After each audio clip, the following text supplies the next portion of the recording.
За өнөөдөр залуу бүсгүйчүүдэд зориулсан мэдээлэл өгөх гэж байгаа. Учир нь юу вэ гэхээр одоо дөнгөж төрөх гэж байгаа одоо бас тийм ээ залуу ээжүүд за түүнээс гадна дөнгөж нэралчаад байгаа ээжүүд маань бас хүүхний асуудал гэдэг зүйлийг их ярьдаг.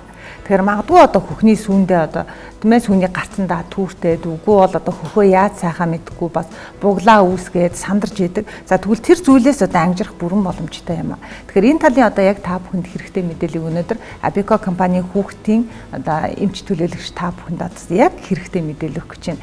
Тэгэхээр залуу ээжүүд анхааралтай заавал сонсорой гэдгийг хэлмээр байна.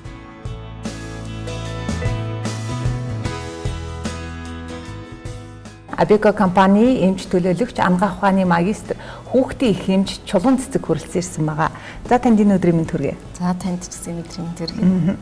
Өнөөдөр дөнгөж төрсэн залуухан ээжүүдтэй одоо яг хэрэгтэй мэдээлэл өгөх гэж байгаа бас их баяртай байна тий.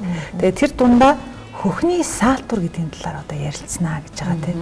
Тэгэхээр та бидэнд хэлэхгүй хөхний саалтур гэдэг нь одоо дөнгөж төрсэн ээжүүдэд тийм их чухал ер нь тийм ач холбогдолтой зүйл одоо. За хөхний саалтур гэдэг маань дөнгөж төрсэн хөхүүл ээжүүдийн маань хамгийн одоо чухал хэрэгцээ байдаг. Яагаад хөхний саалтур ийм их одоо хэрэгцээтэй байгаа юм бэ гэхээр жирэмсэн одоо дөнгөж төрсэн ээжүүд эхний 1-2 хоногтоо сүү орохгүй байжгаад 2 дахь өдрөөсөө сүү ороод яг сүү орж эхлэхээс эхсвэлээ 2 хөх нь одоо хатуурал зангираал тийм ээ. Тэг яг энэ үед ээжүүд маань нөгөө эмзэглээд хөхөө сааж чаддгүй. Тэрнээсээ болоод хөхөө боглуулад хаглуулдаг тийм ээ. Тэгэхээр энэ өнөөдрийн нэвтрүүлгийн ач холбогдол нь юу юм бэ гэхээр энэ төрсэн ээжүүд маань ямар нэгэн тийм хөхний асуудал, хөхний хүндрэлгүй хүүхдээ хөхүүлж эрүүл өсгөөсэй гэдэг үднээс энэ хөхсний саалтурын талаар мэдээлэл өгөх гэж энд одоо ирсэн байна тийм ээ.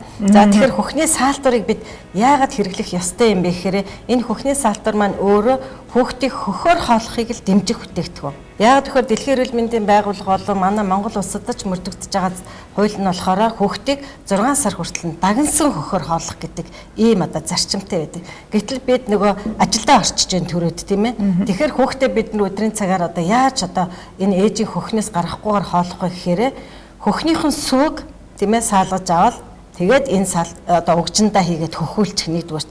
Хоёрдугаарт ээж маань хөхөө сааж үлдээхийн тулд цэвэрхэн одоо юмд сааж тийм ээ бохор оруулахгүйгээр одоо саах хэрэгтэй гэдэг. Тэгэхээр энэ хөхний саалтуурыг бид нар ямар үед хэрэглэх юм бэ гэхээр одоо ээж маань дөнгөж хөхний сүв ороод хөх зангирч байгаа. Энэ үед хөхийг суллах зорилгоор хэрэглэнэ нэгдүгээрт.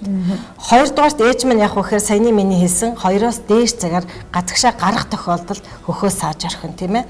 За гуравдугаарт ээж маань яг хөхээр дөнгөж төрсний дараа нойрны дутагдалд ордог тий ээж мэдж байгаа тийм ээ. Ойрхон сэрдэг. Тэгэл дөнгөж ингээ хөхтөө хөлөөл унтаад удааг байтал дахиас ирэх болдог. Ингэж жагаад нойрны дутагдалд ороод нөгөө депресд орох төрсний дараах ийм одоо магадлал өндөртэй байдаг учраас хөхнийхөө одоо сүг сааж орхиод нэг ядахнаа нэг 4 цаг сэрэхгүйгээр унтахын тулд хөхөө сааж орхих хэрэгтэй байдаг тийм ээ. Хөөхөд бол дөнгөж төрснийхаа дараа хөхнийхөө сүг сулж чадахгүй шүү дээ.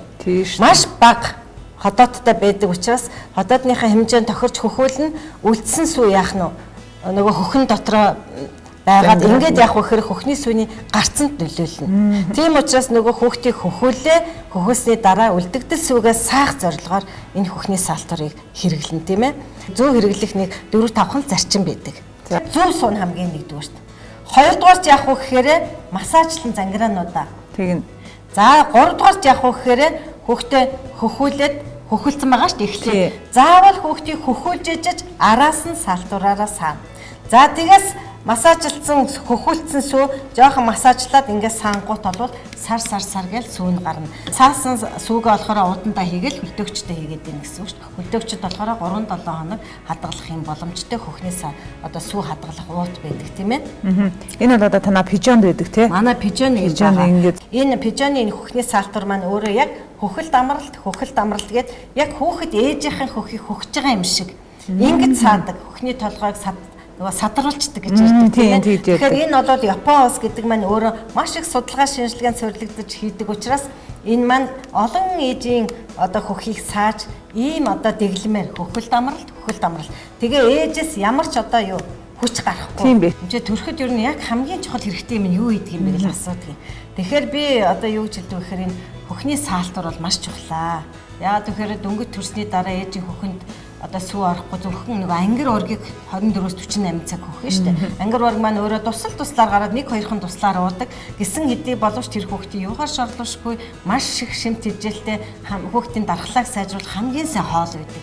Ээжүүд 2 хоног дотроос сүү орохгүй. Тэгээ сүү ороогүй гэдэг учраас яах вэ гэхээр нэг юм уу 2 удаа л нэмэлт сүү өгдөг. Гэхдээ тэрийг нэрээ эмчийн зөвлөмжөөр өгнө. За одоо чи нэг хүүхдээ нэг удаа сүү өгчгөө гэд эмчнэр өөрсдөө хэлдэг. За тэгэх тохиолдолд өгч хэрэгтэй болдог. Тийм учраас одоо яг ингээ хүүхд нь уйлаад идэг сүү өгөхт нь өгчөнд явуулаад байх. Тэгэхээр саалтур маань өөрөө өгчтойгоо өгчнийхаа хөхөлттэй хамт байдаг тийм ээ. За ингээд нөгөө өгчний хөхөлт тэгээд тэрийг ариутгахын тулд нөгөө угж угаах шингэн гэж байдаг. Тэрийг нэг жижигхэн одоо савтайгийн тэгээд өгчний хөхөлт угаагчтай ийм 3 юм аваад ороход л энэ ээжэд бол хангалттай. Тэгээ босод зүйлийг бол гарч ирж байгаа л авна шүү дээ. Одоо хүүхдээ угаах савн одоо шампунь, тос мос одоо тийм тэдний болохоор гарч ирж байгаа давна гэсэн.